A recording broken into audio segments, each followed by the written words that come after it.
Bom, pessoal, começar mais um vídeo aqui pro canal. Hoje nós vamos apresentar o nosso Dodge Challenger Hellcat 2023, um carro que há meses a gente fala aqui no canal, né? Um carro que a gente fez um movimento grande aí de vender alguns carros da coleção para poder trazer, comprar e posteriormente importar esse carro. Teve gente que ficou bravo com a gente por conta de alguns carros que a gente vendeu, né? Então a gente acabou se desfazendo aí de carros que muitas pessoas aí que acompanham o canal gostavam muito, né? Como, por exemplo, a BMW cheirosinha. Ah, você vendeu o carro mais legal que você tinha. Vendemos também aquela pontinha aqui Transan com motor Big Block. Vendemos o Opala Violeta. Vendemos o Dodge SE, um dos dois Dodge SE dos irmãos, né? Que tinham dois iguais. Ah, não pode separar os carros dos irmãos, tal. Mas foi por um bom motivo, né? Foi para trazer esse carro no seu último ano de produção. Um carro com uma história tão legal que a gente vai contar aqui. Só para o pessoal que ainda não se convenceu de que foi legal a gente ter trazido esse carro, né? Dá uma ligadinha nele. Só para escutarem o gló, gló, gló.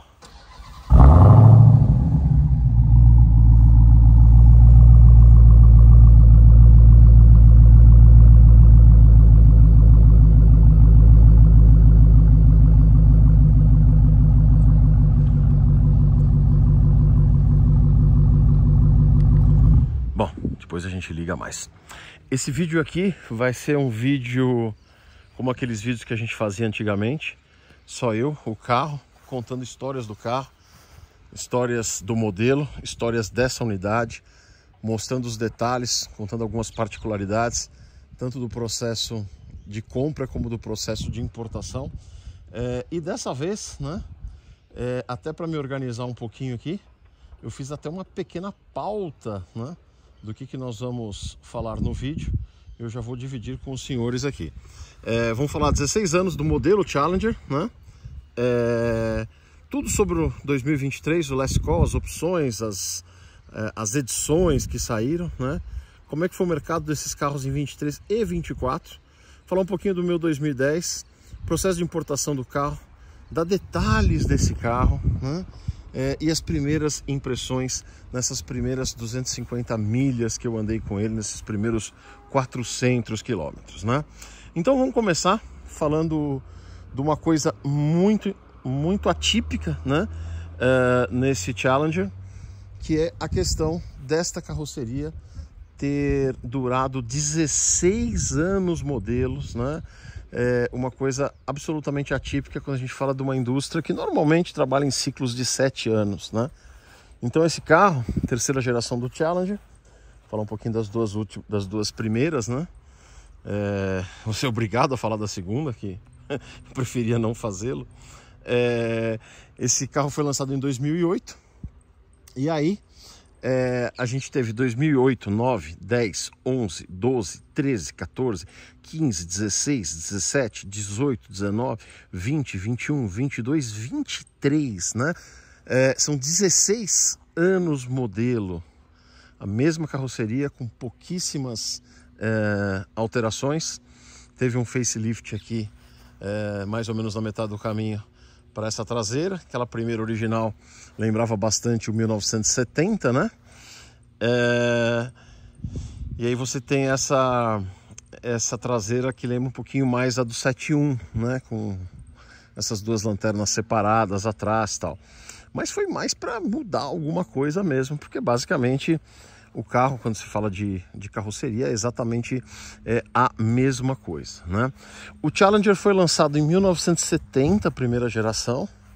1970, a Chrysler chegou um pouco tarde na corrida dos Pony Cars. Tem gente que acha que ela estreou a corrida dos Pony Cars, mas a maioria das pessoas acha que ela chegou um pouco tarde, porque o Mustang inaugurou para a maioria das pessoas, o Mustang inaugurou essa categoria em 1964, no meio de 64, mas alguns meses antes a Chrysler já tinha lançado o Plymouth Barracuda, que seria um carro com a mesma proposta, né? o Barracuda 1964, tem aquela frente igual do Valiant, meio esquisitinha, meio antiga, mas tem aquele vidro traseiro em bolha, super interessante, câmbio automático com acionamento por botões ainda no primeiro ano, né? Mas a verdade é que o Plymouth Barracuda, por mais legal que fosse, né, nas suas duas primeiras gerações, não foi um concorrente à altura. O Mustang vendeu muito mais, né? E a Chrysler precisava de um produto melhor e chegou com, na minha opinião, o produto mais bonito aí desse segmento, que foi a dupla Dodge Challenger e Plymouth Barracuda 1970, né?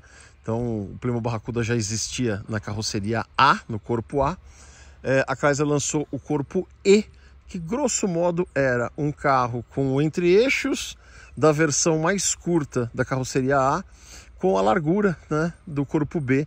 Então um carro largo, um carro bojudo, mas curtinho, era a proposta aí do Challenger e do Barracuda. Mas a festa dos Pony Cars estava, e dos Muscle Cars em geral, já estava no fim, né? A partir de 71 você começa a ter restrições cada vez maiores e uma preocupação cada vez maior com o consumo de combustível, os preços dos seguros cada vez mais altos, né? E o Challenger teve apenas, nessa primeira geração, 5 anos modelo, né? 70, 71, que são lindos, aí 72, 73, 74, que também são lindos, mas eu diria que são sublindos, né? Que apesar de ter uma carroceria linda, tem aquela boquinha triste, né? O americano chama de sad mouth, aquela boquinha, aquela gradezinha que parece um senhorzinho de mau humor, né? O Challenger volta, falei que eu preferia não tocar nesse assunto, mas Mustang e Camaro foram sobrevivendo com motores V8 cada vez mais fracos, cada vez mais amarrados, cada vez mais modorrentos. E a Chrysler foi além, né? E trouxe um carro ainda mais sem graça, o Challenger de segunda geração.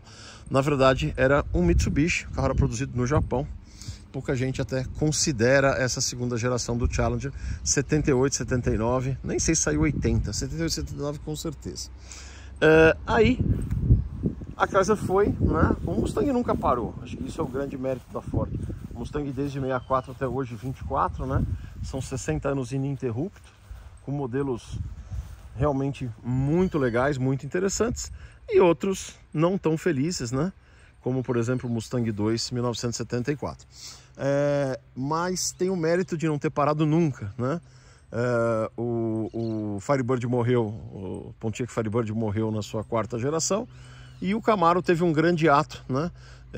Da quarta para quinta geração, e agora acabou morrendo aí na sua geração final, aí, por conta de tudo que vocês estão acompanhando. A Chrysler, nessa nova onda dos Muscle Cars, né, ela saiu na frente da GM e relançou o Challenger antes do Camaro, e na minha opinião, numa releitura mais interessante, porque lembra demais o carro original e ao mesmo tempo ele rompe totalmente com... ao mesmo tempo que ele está muito preso nesse histórico, ele rompe com isso, com um carro, uma plataforma totalmente diferente, com motores indo além de tudo que a Chrysler já fez até os dias de hoje, né? Então esses são os 16 anos do Dodge Challenger, uma história que se encerrou no dia 22 de dezembro de 2022. 22 de 12 de 22 foram produzidos os últimos carros, né? Eu tive no Mopar Nationals em Columbus, a gente gravou alguns vídeos lá, e a gente conversou com o pessoal da engenharia, com o pessoal de produto, né? Uma coisa interessante nesse evento foi que o pessoal da engenharia, o pessoal da fábrica que estava lá, o evento não é mais patrocinado oficialmente pela montadora, mas o pessoal continua, né? O pessoal entusiasta continua participando por conta própria, e o que era coisa comum é que estava todo mundo muito desanimado, né? Conversei com uma pessoa importante do time de engenharia do produto Challenger sobre o que viria a seguir. Isso nós estamos falando em agosto de 23, e aí ele me disse nothing really exciting, né? Nada realmente muito excitante, e é o que a gente está esperando aí para o segundo semestre, o novo Charger nas versões EV, né? E mais para o final do ano a versão ICE, né? Com motor a combustão, mas não mais V8, e sim com o Hurricane 6, motor 6 cilindros, biturbo. Com certeza vai ser um bom produto, mas eu acredito que não vai ser nenhum sucesso de venda, porque as pessoas que compram esse carro, elas querem mais do que um bom produto. Elas querem a experiência, elas querem a imagem, elas querem esse heritage todo de marca, né? Elas querem o glow. Então, por melhor que o carro vai ser, eu sou muito cético aí quanto ao eventual sucesso dele, né? Vai sair na versão 2 e 4 portas, sempre com o nome Charger. O nome Challenger fica, pelo menos momentaneamente, morto, guardado aí nas prateleiras de marca da história da Chrysler Corporation. Quem sabe um dia não volta numa outra versão, numa outra carroceria. Mas o tempo dessa daqui durou muito, foram 16 anos muito bem vividos. Bom, 2023 era o último ano, né, dessa carroceria, o último ano do Challenger. E aí a Chrysler resolveu, eu vou falar Chrysler porque a Chrysler não existe mais como empresa individual, né? Mas os americanos que trabalham lá na divisão Dodge, né, hoje do grupo Stellantis, ainda se referem a Chrysler como se a gente estivesse nos velhos tempos aí. Chrysler que virou FCA, hoje Stellantis, mas eu vou continuar me referindo como Chrysler, que é a maneira como os americanos fazem até hoje, tá? A Chrysler resolveu lançar uma série, todos os modelos 23 são os modelos Last Call, né? Última chamada, né? E esses modelos Last Call, eles vêm com uma singela tarjetinha. Eu acho que podiam ter feito um negócio um pouquinho mais caprichado, né? Mas uma tarjetinha aqui, eu já mostrei isso no vídeo do Challenger Last Call, o V6 que eu aluguei na ocasião do Mopar Nationals, né? Aquele Thor Red lindo, que me deu uma dó imensa de devolvê-lo, né? Eu mostrei essa tarjetinha e essa daqui, ó. Last Call, aqui é um filmezinho azul, que obviamente eu nunca vou tirar. Ele não tem nenhuma numeração, não tem nada. Tá aqui, designed in Auburn Hills, Michigan, assembled in Brampton, Ontario, Canada.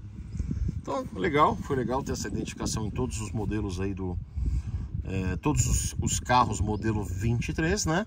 Mas poderia estar, sei lá, uma coisa um pouco melhor, não 4 rebitezinhos numa parte plástica do carro, né? Mas beleza, né? Já que eu abri aqui, mostrar um pouquinho deste motor. Esse é o motor 6.2 Supercharger, né? Motor 6.2 com o Supercharger, que sobrealimenta de forma mecânica, né? Através desta polia aqui, com essa correia dessa idade aqui. Ele gira o compressor, que empurra mais ar, né, para o motor, fazendo o rendimento substancialmente maior do que se ele fosse naturalmente aspirado. Esse motor tem 717 HP. E eu tenho uma história curiosa para falar dele também, de como o sucesso desse motor e outras coisas que aconteceram na história da Chrysler aí, deram uma sobrevida a esse modelo, né? Em 2013, ó, empresa ainda FCA lá, né? Não existe ainda, pelo menos em todos os carros que eu vi até produzidos até dezembro de 23, produzido por FCA, Fiat Chrysler US LLC, né? Eu não vi nenhuma referência a Stellantis como empresa ainda, como razão social lá nos Estados Unidos, né? Mas em 2013, voltando 10 anos e meio no tempo, estava eu lá no Mopar Nationals, né, em Columbus, Ohio, conversando com essa mesma pessoa da equipe de engenharia da Chrysler, do produto Challenger, e ele falou que para 2015 seria lançado um motor Supercharger com uma potência que ele não sabiam ainda com qual potência ia ser divulgada, mas ia ser muita potência. Iam ser produzidos apenas 17 mil powertrains para ser vendidos em carros 15 e 16. E aí em 16 o modelo morreria e a partir de 17 teria uma nova carroceria. Vocês devem ter ouvido muito falar na época, né? Quem acompanhava lá naquele allpar.com, que dava notícias lá da Chrysler, é um site que hoje está meio morto, mas na época é onde a gente sabia as fofocas aí, os rumores do que podia acontecer, do que não podia acontecer. E a ideia, e o que se falava na época, era de uma carroceria 2 portas, mais leve que esse carro, menor. A partir de 17 seria uma carroceria compartilhada com Alfa Romeo e teria o nome de Dodge Barracuda, né? Dodge Barracuda a gente não consegue nem falar, né? Vida inteira escutando e falando Plymouth Barracuda, você fala Dodge Barracuda até dói o ouvido. Mas o fato é que esses motores Supercharger não foram fabricados só em 15 e 16, muito menos apenas 17 mil unidades, mas foi até 2023. Então foi 15, 16, 17, 18. 18 saiu o Demon, né? O primeiro Demon é o 2018, né? Com 840 cavalos. Depois 19, 20, 21, 22 e 23. Em 23 a gente tem o Demon 170, né? O Demon 170, aquele Demon que é basicamente um carro para corrida, para pista, né? Ele vem com pneus slick, ele vem com a suspensão toda acertada para pista. É um carro até pouco usável no dia a dia, na rua, é um carro realmente feito para pista, com inacreditáveis 1050 cavalos. Um carro que tem dado muita polêmica, primeiro pelo ágio absurdo que as concessionárias estavam pedindo. O carro tem um MSRP, né, o Manufacturer Suggested Retail Price, o preço sugerido pelo fabricante de 115, 120 mil dólares, o pessoal pedindo 200 mil dólares, 250 mil dólares, né? Mais de 100 mil dólares de ágio. Então, o primeiro grande polêmica que houve com o Demon 170 foi essa questão do ágio absurdo, que ainda persiste. Hoje o ágio tem caído um pouco, mas hoje você ainda vai pagar uns 70 mil dólares de ágio num Demon 170. E a segunda polêmica, um pouco mais recente, foram de alguns motores que andaram explodindo, né? Então, óbvio, um motor para chegar em 1050 cavalos, um motor levado mais ao extremo, né? E as pessoas colocam na pista mesmo, alguns motores realmente têm explodido. A gente está acompanhando aí os canais de YouTube americanos que estão falando que estão versando sobre o tema. A gente está acompanhando o desenrolar aí dessas histórias, né? Mas voltando aqui ao modelo 2023, em 2023 basicamente você tinha as seguintes opções de acabamento, as seguintes versões, né? Você tinha o SXT, que é aquele básico, é aquele que eu aluguei nos Estados Unidos, tem vídeo no canal, né? O vermelho lindo, lindo, lindo, Thor Red. Depois você tinha o GT, né? O GT também V6, o GT com uma opção muito interessante, que era o GT AWD, All Wheel Drive, tração nas 4 rodas, né? Depois você tem o RT, né? O RT com motor 5.7, que em 2023 apenas, o americano começa a chamar o 5.7 a sua cilindrada em polegadas cúbicas, né? Então passam a chamar ele de 345. Então, se você vê os RTs 2023, ele tem aqui o embleminha 345, que nada menos do que o 5.7. O mesmo 5.7 que eu tenho no meu 2010, o mesmo 5.7 que você pode comprar hoje numa concessionária Ram aqui no Brasil, numa Ram Classic ou numa Rebel, é aquele mesmo 5.7. Nas que estão vendendo aqui, nas Rams, eles estão divulgando 400 cavalos, né? No 345 que vai no Challenger americano, eles continuam falando em 375, igual ao meu 2010. Um motor super, super reliable, super confiável, de manutenção super simples. É uma excelente compra, né? Um Challenger RT 345 ou 5.7. E que você ainda encontra hoje em concessionárias. Nós vamos falar do mercado hoje. Estou gravando esse vídeo aqui no dia 30 de abril, último dia de abril, né? A produção já parou há mais de 4 meses, mas você tem várias várias concessionárias com bastante estoque à pronta entrega, tá? Então as opções que você tinha era o SXT, o GT, o RT, depois os Scat Packs, né? Os Scat Packs com motor 392, motor 6.4. Uma versão do Scat Pack muito legal é o TA. Na verdade, o pacote TA você podia ter tanto no Scat Pack 392 como no RT 345. Então você tem TA 5.7, né, e TA 6.4, ou TA 345 ou TA 392, né?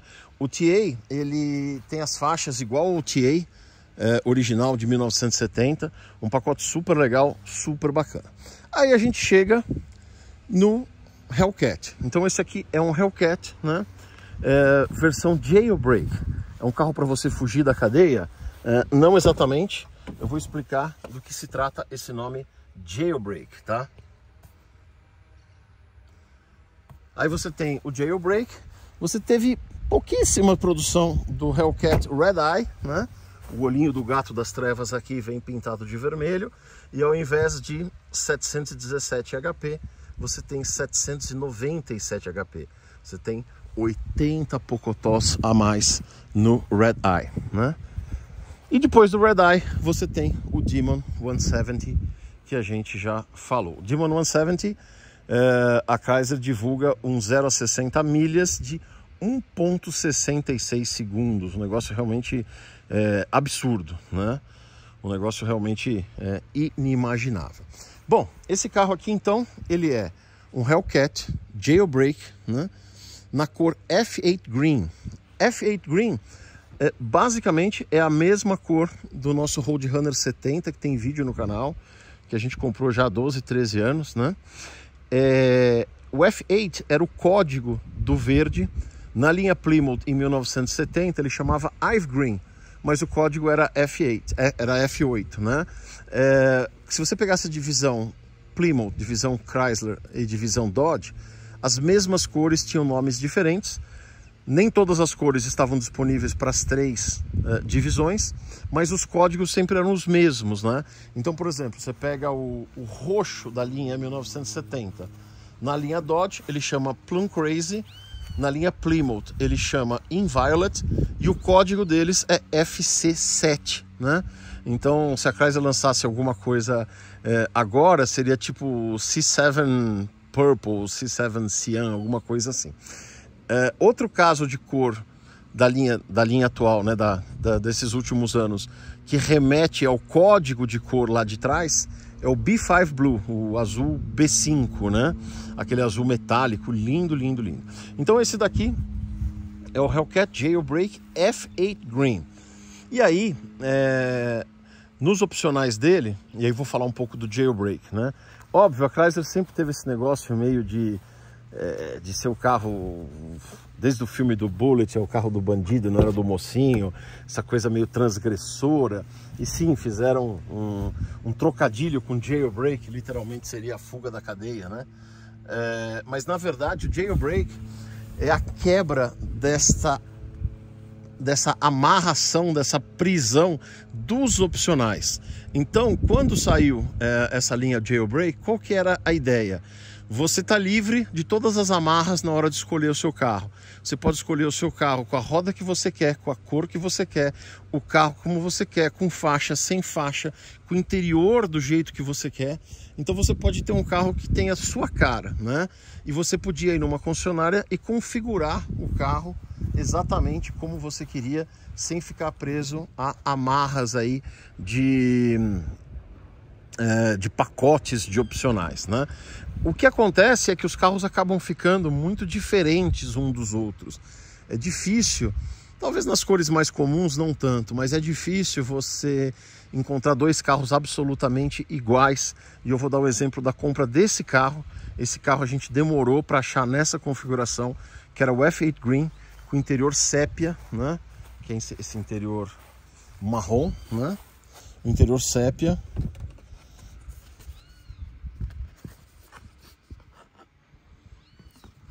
E as rodas bronze, né? Então é difícil você ver esse carro configurado exatamente com estes opcionais. Depois eu falo um pouco da compra do meu carro, mas quando eu decidi que eu queria um F8 Green, eu achei um carro em Chicago, numa concessionária em Chicago, que ele era verde, com interior sépia, e aí aquelas coisas da infância, né? A gente via lá na 4 rodas o teste do RT74, verde Córdoba com interior caramelo, né? Falava, nossa, verde com caramelo, verde com caramelo. Nunca achamos esse carro, RT74 verde com caramelo. E aí, 50 anos depois, a gente vai matar matar nossas lombrigas aí, trazendo um Dodge, né, verde com interior caramelo. Obviamente, outros tempos, outra carroceria, outras motorizações, mas fica sempre a lembrança aí do RT74 verde Córdoba que a Chrysler do Brasil fez, tão lindo, tão bonito. Bom, eu achei o carro na concessionária de Chicago e aí eu passei noites e noites e madrugadas fuçando, né, vasculhando, chafurdando todos os sites, todos os inventários das concessionárias CDJR, né, como elas são chamadas hoje, Chrysler, Dodge, Jeep e Ram, né? Essas concessionárias têm os seus estoques online para você pesquisar. O mecanismo de busca é muito parecido em todas elas, eu não sei se tem uma versão meio uniforme para todas, então você vai fazendo os filtros e vai localizando o que você quer. Achei o carro F8 Green, com interior sépia, que eu nunca tinha visto, nem nas minhas idas para os Estados Unidos eu nunca tinha visto esse interior sépia, mas com as rodas pretas, né? E vocês sabem que eu não gosto muito de rodas pretas, eu acho que envelhece demais o carro, né? E aí procura, eu achei no estado da Flórida um F8 Green com as rodas bronze, mais o interior em Alcântara ou Alcantara para os puristas. O interior preto em Alcântara, né? Então super bonito, aquele material mais ou menos parecido com esse do teto aqui, aquele couro peludinho, meio parece uma camurça, né? E aí eu fiquei, puxa vida, mas do que eu vou abrir mão? Vou abrir mão do interior sépia ou vou abrir mão das rodas bronze, né? E aí procura, até que o Renato Leone, né, da Brax Trading, que foi quem fez a importação desse carro, achou a gente fuçando, cada um procurando um estado, né? Um dia eu estava vasculhando o New Mexico, outro dia estava vasculhando o Texas, outro dia tal. E aí ele achou numa concessionária no Kentucky esse carro na configuração que eu realmente... Quer dizer, não vou dizer que eu queria, porque eu nem sabia que eu ia achar, mas que seria o ideal, né? Que era com o interior sépia e as rodas bronze. Então era um sinal que a gente tinha que fazer as coisas acontecerem.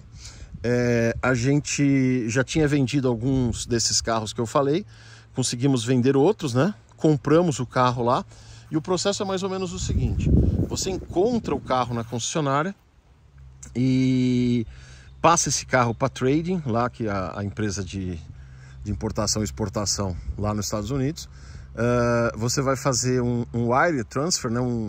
Vai mandar um dólar via cabo, uma transferência bancária para a trader, para a trader que vai comprar esse carro na concessionária, né? Aí esse carro é comprado, vai lá para a trader, você já mandou o dinheiro na frente, ela compra esse carro e ela vai exportar esse carro para você assim que saírem as devidas autorizações, que daqui a pouco a gente vai falar um pouco das autorizações e da dor de barriga que a gente teve quando da importação desse carro, né? Uma insegurança jurídica absurda aí que a gente acabou passando. Bom, falamos aí sobre as opções aí do Last Call. Então, pô, você tem... falando um pouco mais das opções, né? Falei que você pode escolher o interior, você pode escolher isso, você pode escolher aquilo, você pode escolher tudo que você quiser. E você pode escolher também duas opções de carroceria. Na verdade é a mesma carroceria, mas é um aplique, né, que a Chrysler coloca nos paralamas, tanto dianteiro como traseiro, mais ou menos como a gente tem no nosso Plymouth Super Coupe 1978, né, o Super Coupe, que são os alargadores de paralama, que é a carroceria wide body, né? O wide body é o corpo largo, né? E o americano chama essa, né, de slim body. Slim body, corpo magro, wide body, o corpo alargado, né? O corpo alargado dá uma aparência mais agressiva no carro, Mas eu particularmente acho essa versão Slim Body mais leve, né? Também me preocupa para quem vai ficar 20, 30 anos com o carro, com quem não tem nenhuma intenção de vender, ao longo do tempo, como é que fica a pintura na chapa e a pintura no plástico que vai lá do lado de fora. O wide body não é apenas, né, o alargador de paralamas, mas você tem rodas mais largas também. As rodas do wide body tem 11 polegadas, são rodas 20 com 11 polegadas, enquanto no slim body você tem rodas 20 com 9,5 polegadas de tala, né? Então o carro realmente fica muito bojudo, fica realmente muito musculoso. Para o meu gosto pessoal, eu prefiro o slim body, além de ser mais barato, tá? O wide body produziram menos e não necessariamente Hellcat. Você pode ter aí um Scat Pack wide body, né? Com os alargadores de paralama. Uma coisa curiosa no Demon 170, né? Que é esse Demon do último ano. Ao contrário do Demon original de 2018, que tem os alargadores, né, o wide body na frente e atrás, o Demon 170 ele só tem wide body na traseira. Então ele tem a traseira com o alargador e a frente sem o alargador, né? De certo, porque vai usar pneus mais finos na frente, também acho que para dar uma identidade única para o carro. Então você podia montar o carro praticamente do jeito que você quisesse. No caso meu, no meu caso aqui, no caso de todo mundo que comprou no final, você já não podia montar mais nada. O que a Chrysler fez? Isso o meu amigo lá em Columbus já tinha me dito, que eles iam fazer muito carro, iam fazer produção até o dia 20, falei até o Natal, né? Não, até o dia 24 de dezembro, não, 24 é Natal, né? Mas perto disso, e realmente a produção acabou no dia 22 de dezembro. Então fizeram muitos carros, eu peguei chassi de carros produzidos em dezembro de 24, com um delta muito grande de numeração sequencial. Então realmente produziram muita coisa. Por quê? Porque eles sabiam que a marca Dodge não ia ter nenhum carro produzido no primeiro semestre desse ano, né? Ou pelo menos com quantidade, até sair o novo Charger. Então precisaria ter estoque aí para os concessionários trabalharem no primeiro semestre de 24. Então eles realmente estocaram e saíram fazendo as configurações aleatórias aí, do jeito que você consegue imaginar. Muitas opções de interior. Esse aqui é o interior sépia, né? Mas você tem... E você vê que ele não é todo monocromático, né? Ele é sépia aqui, mas o painel é preto. As peças... algumas peças as peças laterais de porta são pretas também, né? Uma coisa interessante é que aquele carro que eu falei, que eu encontrei, que tinha o interior de alcântara e as rodas bronze, como ele tinha as rodas bronze, para combinar com o bronze, ele tinha o cinto de segurança e a moldura dos tapetinhos em sépia, né? O resto tudo preto, mas só esse detalhezinho em sépia e os cintos de segurança em sépia. Realmente é uma configuração também muito bonita, mas eu quis realmente partir para aquele negócio mais nostálgico aí, que é o verde com caramelo, como a gente sempre falou, né? Bom, opções de 23, passamos por isso, né? Falar um pouco agora sobre o mercado, o que aconteceu com esse mercado. No vídeo da área de membros que eu fiz o dia que esse carro chegou, e aí já fica um convite para você ser membro do canal, aquelas coisas que eu acho que não dá um vídeo para o canal aberto, ou alguma coisa que não dá um vídeo inteiro, ou coisas que eu fico ainda meio desconfortável de compartilhar no canal aberto por conta de exposição e tal, a gente acaba mostrando na área de membros. E o dia que esse carro chegou, eu fiz um vídeo com todo o meu histórico com esse carro, desde o 2010 e tal, até uma passagem em abril de 23, em março de 23, que eu estava em Miami, e fui até a concessionária, a antiga Planet Dodge, né? Que hoje é a Planet, todas as marcas, Alfa Romeo, tudo quanto é coisa misturado lá. E eu queria configurar um Challenger RT desses Last Call, para eu ter um desses. Tinha vontade de ter um desses carros aí da última fornada, né? Sentei lá com o vendedor e estava acabando a possibilidade de você configurar o seu carro, né? Então ele falou, vamos fazer aqui a configuração e a gente submete para a fábrica. Em meia hora a fábrica disse que pode aceitar o pedido ou não. E aí eu configurei um Challenger RT 345, né? O 5.7, o mais pelado de tudo, com bancos em tecido e câmbio manual de 6 marchas, o Tremec 6, né? Então era o carro pelado, só que manual, né? E na cor cinnamon, né? O cinnamon, um trocadilho, cinnamon de canela, é aquele marrom meio vermelho, meio canela, bem cor de canela. Cinnamon em inglês se escreve com C. O cinnamon da cor dos Challenger é um cinnamon com S, um trocadilho com S-I-N, que é pecado, né? Então, cinnamon é o pecado da canela, alguma coisa assim. Então era um RT canela, 345, com câmbio manual e nada mais. O carro que custaria uns 40 mil dólares de preço MSRP, e ele me pediu um adiantamento, ele me pediu um pagamento de 5 mil dólares. Mandou o pedido para a fábrica, deu uma meia hora, a fábrica deu ok, podemos produzir. Aí ele me pediu um pagamento de 5 mil dólares, podia ser no cartão de crédito.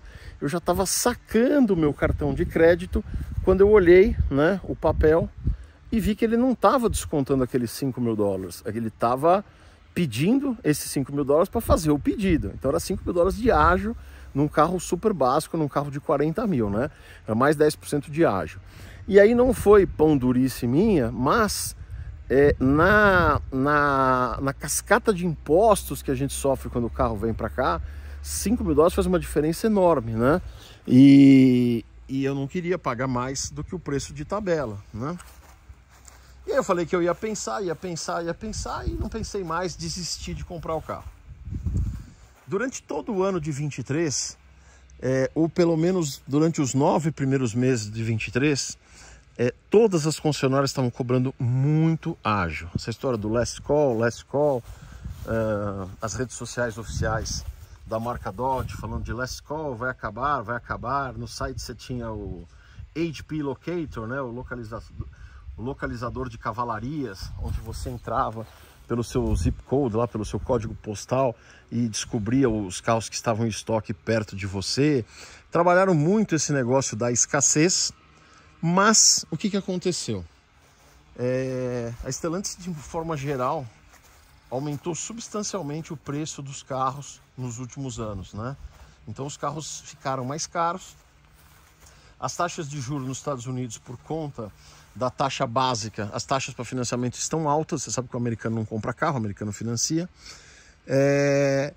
E com os ágios, né, e com a postura meio exagerada de muitos dealers, né, de vários dealers, postura essa que se mantém até hoje em alguns. Hoje a grande maioria já calçou as sandálias da humildade, mas tem alguns que ainda acham que estão no meio de 23. Os carros foram sobrando. Obviamente, aquelas versões mais desejadas, né? Aquelas configurações mais desejadas, principalmente os carros manuais, tal, foram sumindo todos do estoque. Mas você ainda tem hoje, né, 30 de abril de 24, concessionárias com 100 carros em estoque, né? A grande maioria já parou com essa história de ágio e várias estão dando descontos e descontos substanciais. Esse carro, por exemplo, a gente conseguiu comprar não com ágio de 5 mil, como teria sido aquele RT em março de 23, mas com um desconto da faixa de 5 a 6 mil dólares sobre o preço sugerido, né? Então a gente comprou esse carro com desconto. No fim foi muito bom, porque em vez de trazer um carro motor 345, que é o mesmo que eu tenho no meu Challenger 2010, a gente conseguiu trazer um Hellcat com motor Supercharger 717, realmente uma experiência muito diferente, né? O outro seria legal, por ser um carro que eu configurei, ia sair com o Window Sticker, né, que é aquele adesivo que vem na janela do motorista, com o meu nome, né? O carro foi configurado para mim, foi um pedido feito para mim, aquela história toda, tal. Ia ser uma configuração legal, o Cinnamon com os bancos de tecido e câmbio 6 marchas, né? Mas em termos de motorização ia ser meio que mais do mesmo em relação ao carro que eu já tenho, ao 2010 que eu tenho, que eu usei aí durante 13 anos, né? Então, só pra gente relembrar aí o gló aqui.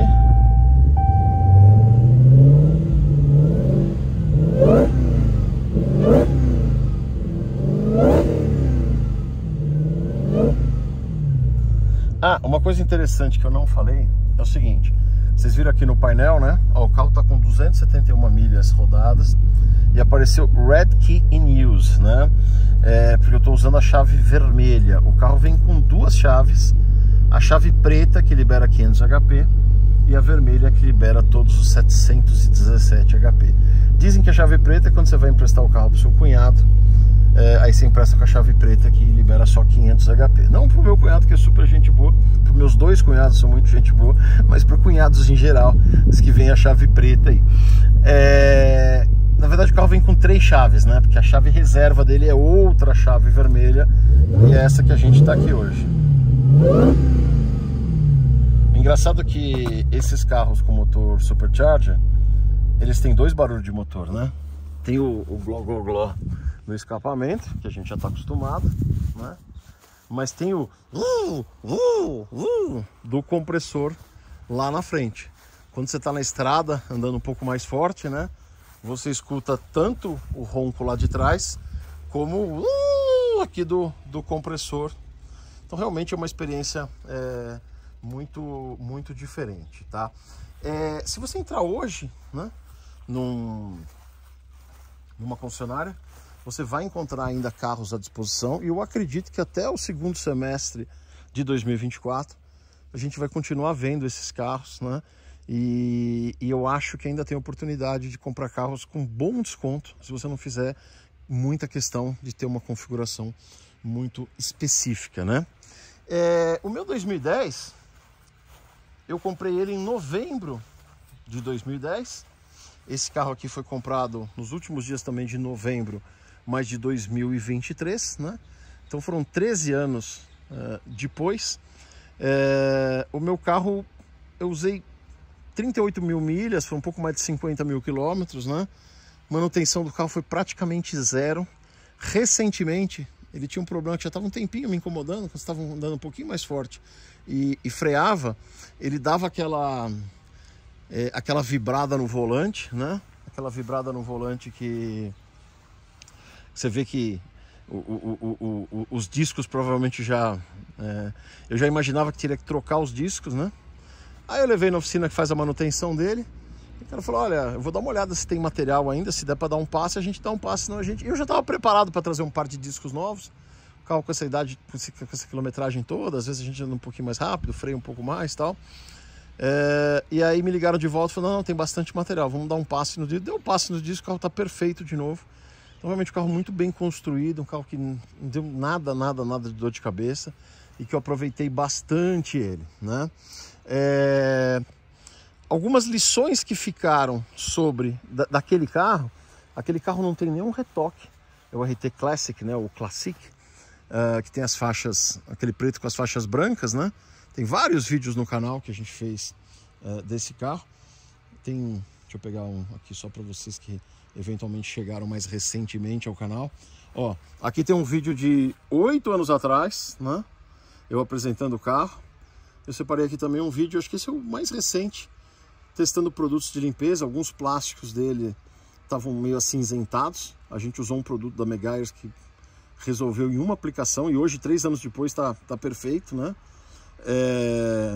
Tem esses vídeos aqui lá no canal. Então, esse carro não tem nenhum retoque, nunca foi retocado, nunca teve nenhum tipo de incidente com ele. Mas quando, e aí quem é membro do canal está acostumado, às vezes eu chego lá na garagem do meu escritório, onde os carros estão parados, uma garagem no subsolo, a gente vem com outro carro com a luz alta, e quando a luz bate na frente do 2010, ele é preto, a gente vê uns pegadinhos aqui, uns leves pegadinhos, né, de pedrinhas de estrada, não tem jeito, né, são marcas de uso do carro, né. E aí quando esse carro chegou, consegui emplacar ele numa quinta-feira, ia viajar na sexta. Meu amigo Maurício Moutinho, quando comprou o dele com um vermelho Thor Red 22, me mandou as fotos do PPF, colocando PPF. Eu nem sabia direito. Sabia que no começo o pessoal punha PPF só aqui, né?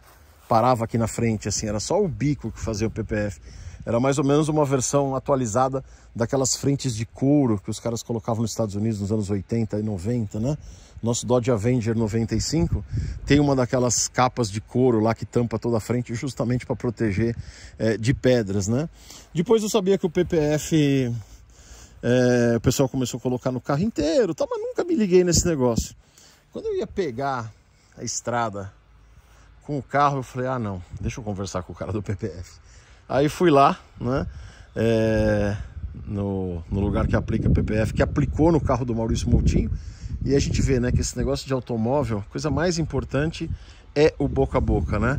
Não adianta botar aí um monte de propaganda, impulsionar, não sei o que, papapá. A gente é bombardeado aí por propagandas. O que faz a diferença, o que faz você efetivamente levar um carro como esse, que num sonho, né, de tantos anos aí da gente ter conseguido realizar, para uma operação delicada, né, que é colar um treco naquela pintura zero dele, o que faz, e oficinas também, tudo isso, é o boca a boca, né? Então nós levamos lá, eu ia colocar só o frontal, o pessoal do PPF me convenceu a fazer no carro inteiro, e eu acho que foi uma ótima decisão, né? Praticamente imperceptível o PPF, eu não consigo enxergar, em alguns lugares, se eu passar o dedo aqui, ó, aqui ele dobra para dentro aqui, no tato você consegue perceber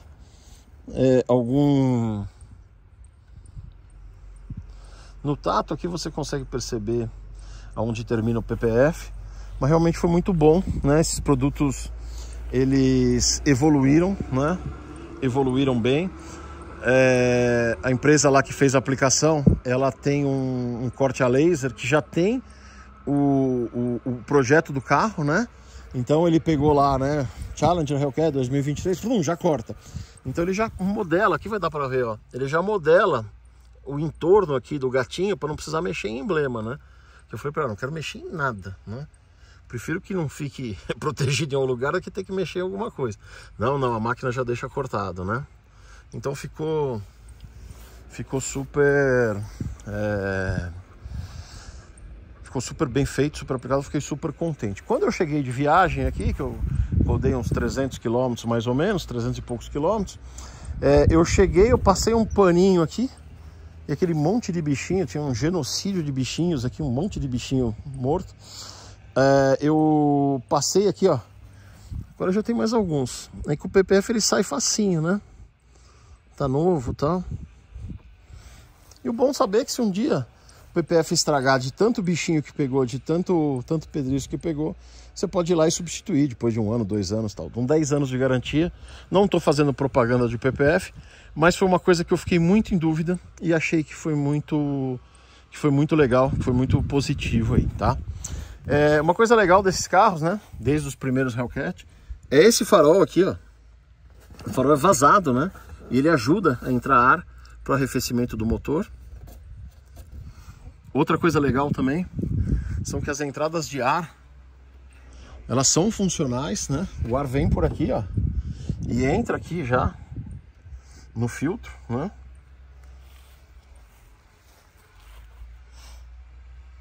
Então realmente para mim, obviamente o carro foi mais caro do que ter comprado o RT 5.7 mecânico, mas para mim foi muito mais legal no sentido de ter uma outra experiência, uma experiência diferente com um carro bruto como é esse. Eu já vou falar um pouco, né, das primeiras impressões ao dirigi-lo. Mas, como nem tudo, parece que pra gente tudo é sempre um pouco mais difícil, né? Sempre, no fim dá certo, mas sempre a gente dá uma sofridinha a mais. A gente comprou esse carro no final de novembro, até preparar toda a papelada, paga isso e aquilo, vai lá pro warehouse da Trader, que vai fazer a exportação pra gente. E eu falei pro Renato, vamos comprar o carro para garantir ele, mas vamos segurar um pouco a onda de fazer o processo para eu dar uma respirada, né? Porque basicamente é o seguinte, o processo é o seguinte, você paga um carro, né? Paga lá os FIIs para levar o carro, transporte, o FII da consultoria, não sei o que e tal. E quando o carro chega aqui, você paga outro carro, né? Que são os impostos, né? Você acaba pagando outro carro, né? Inclusive o Pix que você faz, né, para conta do despachante, para pagar os impostos, ele é um pouquinho maior do que o Pix que você faz do Wire para a concessionária para comprar o carro. Então, os impostos acabam custando até um pouco mais do que o carro. Os impostos são calculados aí sobre o carro, mais frete, aquela história toda, né? Então, falei pro Renato, segura um pouco a onda para eu dar uma respirada aqui para trazer. A hora que eu vi os vídeos deste carro chegando lá no warehouse da Trader, eu falei, Renato, não vai dar, manda vir esse carro logo, porque eu vou ficar com dor de barriga enquanto esse carro estiver lá e vamos fazer o processo.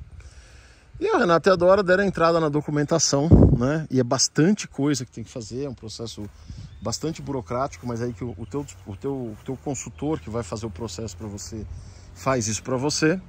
Eles deram entrada no dia 20 de dezembro, é importante essas datas aí para vocês verem os apuros aí que a gente passou. 20 de dezembro, a gente deu entrada no pedido do CAT lá, né? Que é o certificado de conformidade com as regras de trânsito que é emitido pelo Ministério dos Transportes e tal. Damos a entrada no dia 20 de dezembro. Beleza. Passou 21, 22 e tal, leva, sei lá, algumas semanas normalmente para sair o CAT, né? Aí chegou Natal, Ano Novo, lá. Quando chegou lá pelo dia 4 de janeiro, mais ou menos, o pessoal em geral se deu conta de que no dia 30 de dezembro o governo tinha soltado uma MP. Essa MP versava principalmente sobre eficiência energética e sobre reciclabilidade, né, dos carros, e colocando alíquotas de IPI, já prevendo alíquotas de IPI variáveis de acordo com o consumo de combustível e tal. E beleza, só que dentro desta MP havia um parágrafo, né, que sem conjugar o verbo proibir, proibia a importação de carros, importação independente de carros, né? Por que sem usar a palavra proibir? Porque ele não proibia, mas ele pedia algumas coisas que eram impossíveis de serem feitas, né? Primeiro, a anuência do representante legal.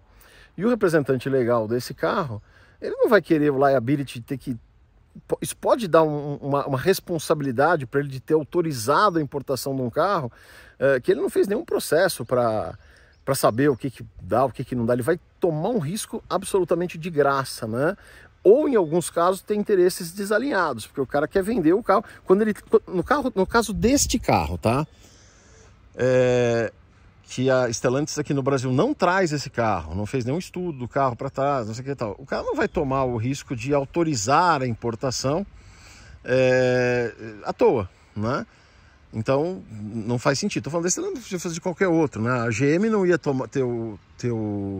nenhum motivo para autorizar a importação de uma Escalade, a General Motors do Brasil. Falou, não testei esse carro para cá, não, vou assumir responsabilidades à toa. Não iam fazer isso. Outros casos em que os carros são trazidos pelo representante oficial, ia ter um desalinhamento de interesse. O cara falou assim, não, autorizar o quê? Compra aqui, por que eu vou autorizar você a trazer de lá, né? Então, a primeira coisa que já inviabilizava o processo. Mas o pior é um outro item que aí absolutamente encerrava qualquer possibilidade de você trazer o carro zero, que era aonde ele disse que o carro não podia ter nenhuma matrícula anterior. Eu comprei esse carro, né, na concessionária no Kentucky, né, na CDJR Dan Cummins em Paris, Kentucky, né? O cara não é um exportador, ele não tinha como exportar esse carro para mim.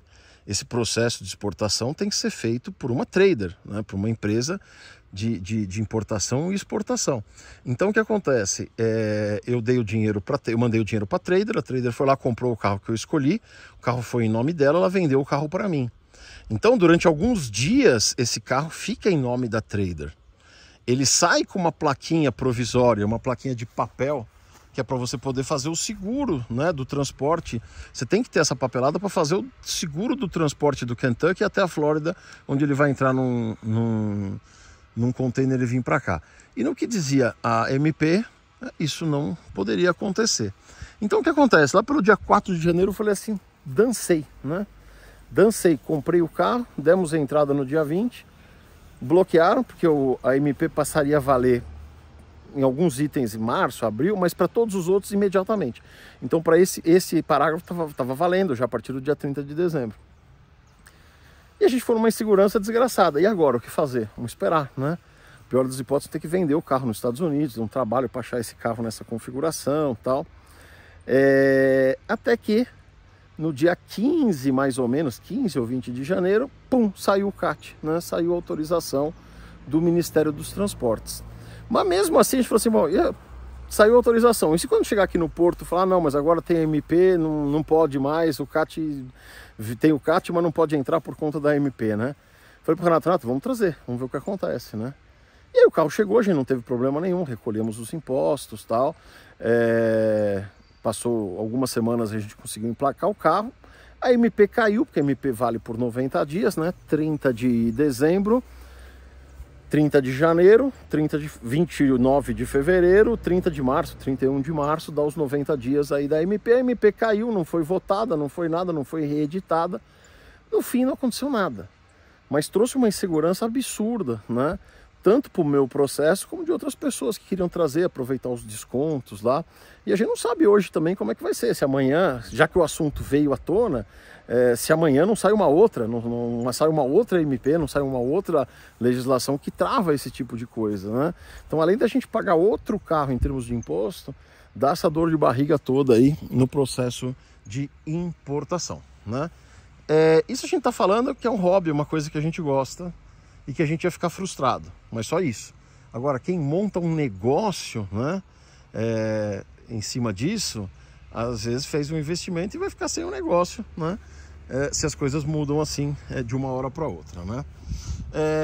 Bom, voltar para minha listinha aqui para ver o que eu não falei ainda do Challenger, né. As minhas primeiras impressões, né. Eu peguei a estrada com ele, eu tô aqui naquele processo ainda de conhecer o carro, né.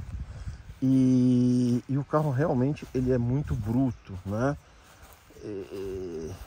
Eu não exageraria em dizer que o carro é até meio chucro, né? No sentido de que se você carcar o pé, vai sair de lado, vai distracionar, e isso com o controle de tração acionado, né? Se você desliga o controle de tração, aí aí a gente vai testar a tua destreza, né? Dá uma ligadinha nele aqui. Ó, você tem um modo de launch control que você tem que ligar aqui. Eu não experimentei ainda por falta de local adequado para fazer isso, né? Aqui você desliga a tração, mas acho que tem que estar no drive. Aqui você desliga o... Peraí. Aqui, ó. Electronic, aqui. Não, ele não tem LED, ele aparece aqui no painel. Ó, Electronic Stability Control, Sport. Ele solta, track. Aí ele fica ligado, né? Launch Control Unavailable, porque eu tenho que fazer um oba-oba aqui para fazer. E aí quando você entra aqui no SRT, todas essas configurações, você tem essa tela aqui, né? Você tem esse cockpit aqui, Drive Modes, Power 717, porque tá com a vermelha, Transmission Street, Pedal Shifters On, Traction Track, Suspension Street, Steering Sport, a direção fica mais rápida, né? E aí você pode ir customizando essa coisa toda aqui, ó. Agora a tração foi para Street também, né? Não, quero voltar, Sport. Agora ficou tudo no Sport. Ixi, agora a gente vai Track, Auto. Auto ele volta para aquilo lá. Ele deixa a direção mais rápida, né? A suspensão e tração para Street. E a transmissão também, né? Então tem bastante coisa para eu aprender aqui ainda, né? São 271 milhas apenas que a gente andou com ele. Aqui vem os manuais, né? O manual do rádio, o manual do carro no Octane Red. Olha que linda essa cor, né?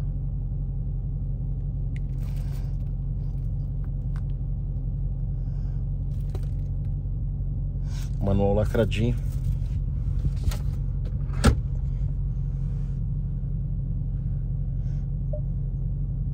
E aqui as coisas todas aí de conectividade, né? Não quero parear nada, né?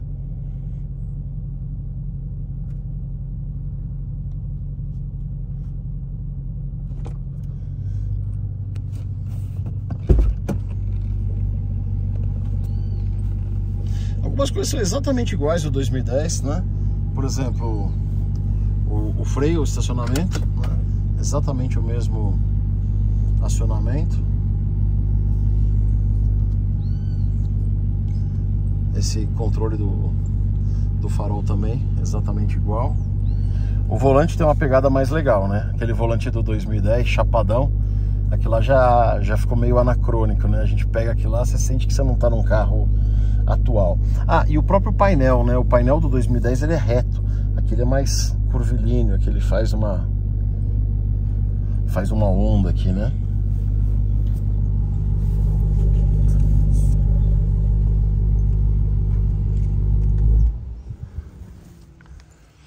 Bom, acho que o que faltou mostrar. Ah, outra coisa, a tampa aqui, ela é num preto fosco, né? A do 2010 ela é cromada, mas é a mesma tampa, é só o acabamento dela. E o porta-malas enorme. Essas cintas amarelas aqui foram as cintas que amarraram o carro no container, né? Depois o pessoal colocou aqui. Nós vamos guardar em algum lugar aqui para as cintas que trouxe o carro no container. Bom, então é isso.